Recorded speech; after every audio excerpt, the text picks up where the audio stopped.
નમસ્કાર, જય જોહાર, જય આદિવાસી, જય દમણ દીવ દાદરા નગર હવેલી.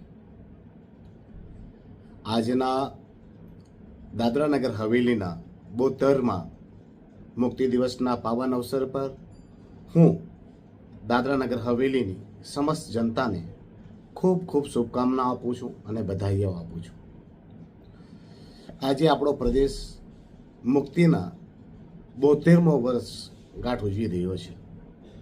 પરંતુ દુઃખદ છે કે આજે પણ આપણે જે મુક્તિ મળી છે તે અધૂરી છે. આજે પણ અધિકારીઓની અફસરશાહી અને પ્રશાસક પ્રફુલ્લ પટેલની તાનાશાહીથી આપણો પ્રદેશ ત્રસ્ત થઈ રહ્યો છે.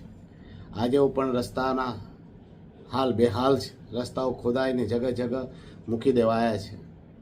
સરકારી હોસ્પિટલોમાં મફત ઇલાજ મળતો નથી. સ્કૂલોના બાળકોએ સ્કૂલની સુવિધા માટે રસ્તે ઉતરીને ન્યાય માંગવો પડે છે. આપણા પ્રદેશમાં લોકોના ઘરો, મકાનો, દુકાનો તોડાઈ રહ્યા છે. લોકો પોતાનું ઘર બચાવવા માટે આત્મહત્યા કરી રહ્યા છે. નોકરીઓ છીનવાઈ રહી છે. રોજગારો મળી રહ્યા નથી.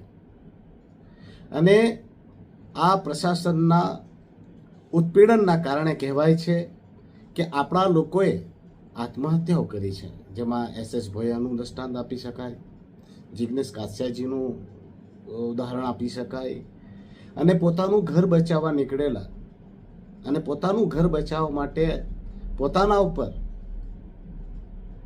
ઘાસતીલ નાખીને સળગી ઉઠેલા જયંતિ ભરતજીનું અપાય, કે પછી પોતાનું આત્મસ્વાભિમાન બચાવવા માટે બસ કંડક્ટર દીકરીની આત્મહત્યાનું દ્રષ્ટાંત આપી શકાય. અને સાથે સાથે આપણા સૌના આદિવાસી મસીહા એવા મોહનભાઈ ડેલકરની પણ આત્મહત્યા શા માટે થઈ અને કોના ઉપર FIR થઈ એ સૌના નજર સમક્ષ છે. આવા ઉત્પીડનો આ પ્રદેશમાં નવા પ્રશાસક પ્રફુલ્લ પટેલના આવ્યા બાદ બધી ઘટનાઓ ઘટી અને એ દુર્ભાગ્યપૂર્ણ ઘટનાઓ આ પ્રશાસક પ્રફુલ્લ પટેલના આવવા બાદ એ કલંકરૂપ રહી. આજે તમે જોઈ રહ્યા છો કે દાદરા નગર હવેલીનો જેટલો વિકાસ થવો જોઈતો હતો તેટલો વિકાસ થયો નથી. અને દુઃખદ વાત તો એ છે કે દાદરા નગર હવેલી મર્જર બાદ સૌથી મોટો પ્રદેશ સંઘ પ્રદેશનો ગણાય, છતાં અહીંયા સચિવાલય પણ રહ્યું નહીં. અને સચિવાલયના કામ માટે દરેક લોકોએ હવે દમણ સુધી લંબાવવું પડે છે.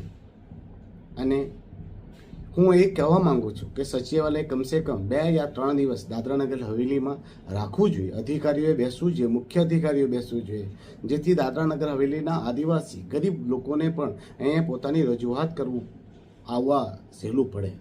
પરંતુ દુર્ભાગ્ય પણ છે કે આજે સચિવાલય અહીંયાથી સ્થળાંતરિત થઈ ગયું. સાથે સાથે ભારતીય જનતા પાર્ટીએ પણ એમના પર કંઈ અત્યાચાર કરવાનું બાકી રાખ્યું નથી. ભારતીય જનતા પાર્ટીએ પણ ખૂબ જ મોટો અન્યાય દાદરા નગર હવેલી સાથે કર્યો. સત્તા પક્ષ હોવાના નાતે અને મોટો પક્ષ હોવાના નાતે એમને પ્રદેશ અધ્યક્ષનું પદ દાદરા નગર હવેલીને આપવું જોઈતું હતું. છેલ્લા ટાઈમ પણ દમણને વારો મળ્યો હતો.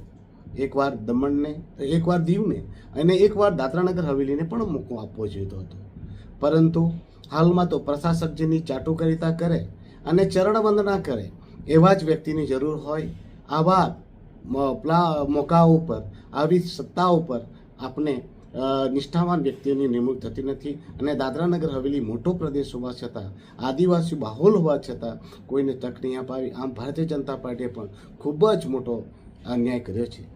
દુઃખ તો એ વાતનું પણ છે કે આજે જ્યારે પ્રદેશ 72મો મુક્તિ દિવસ મનાવી રહ્યો હોય અને પ્રદેશના મુખ્ય પ્રશાસક પ્રફુલ્લ પટેલજી નદારદ. પ્રશાસક પ્રફુલ્લ પટેલનું પદ શા માટે મળ્યું છે? એમની અયાસી, તાનાશાહી અને અહીંયા જે જાહો જલાલી ભોગવે છે એ કયા પદથી ભોગવે છે? દાદરા નગર હવેલી અને દમણ દીવના પ્રશાસક રૂપે. અને પ્રશાસકનો પરમ ધર્મ હોવો જોઈએ કે પ્રદેશ જ્યારે મુક્તિ દિવસનો પાવન અવસર મનાવી રહ્યો હોય ત્યારે તેઓ જાહેર રજા આપીને પોતે આ કાર્યક્રમમાં સંમિલિત થાય.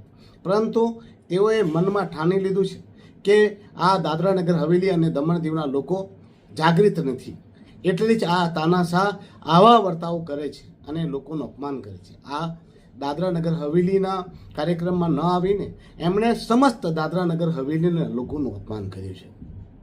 સાથે સાથે આજે એક વાતની ખુશી પણ થઈ કે ત્યાં જે કાર્યક્રમના મુખ્ય હોસ્ટ હતા દાદરા નગર હવેલીના કલેક્ટર પ્રિયાંક કિશોરજી, તેમણે જે વક્તવ્ય આપ્યું તેમની શરૂઆતમાં જ તેમણે આ હાલના પ્રશાસનની પોલ ખોલી અને પ્રિયાંક કિશોરજીએ કહ્યું કે હાલમાં જે શાસન ચાલી રહ્યું છે એ 117 વર્ષની પોર્તુગાલી ગુલામીને યાદ અપાવે છે. હું નથી કહી રહ્યો, આ પ્રિયાંક કિશોરે કહ્યું છે. તમે આ મારી સ્પીચ બાદ સાંભળી શકો છો.